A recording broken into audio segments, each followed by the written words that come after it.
কিরামান কাতিবিন রোজ হাশরের দিন, কিরামান কাতিবিন রোজ হাশরের দিন আল্লাহর দরবারে যদি করে অভিযোগ, হায় হায় মাওলার দরবারে যদি করে অভিযোগ, আমি বলবো দুনিয়ায় ছিলাম ল্যাংটা বাবার লোক। আছে না নাই? আমি বলবো দুনিয়ায় ছিলাম হেলাল বাবার লোক। এই সমস্ত ভণ্ডামি আমাদের দেশের মধ্যে আছে না নাই? সব ভণ্ডামি। তাহলে ইবাদতের নামে আমলের নিয়তে তারা গুনাহের মধ্যে লিপ্ত।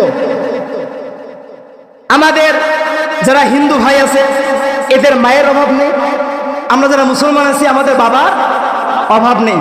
হাইরে বাবা আর হাইরে মা, বাবা কিয়ামতের ময়দানে তোর মা তোরে চিনবে না, তোর বাবা তোরে চিনবে না, কেউ কাউরে চিনবে না, সকলেই বলবো ইয়া নাফসি ইয়া নাফসি। অথচ জমিনের মধ্যে বাবার জন্য জান কুরবান, বউ কুরবান, সন্তান কুরবান, সব কুরবান, গরু কুরবান, বকরি কুরবান, সব আমরা কুরবান দিচ্ছি কিনা?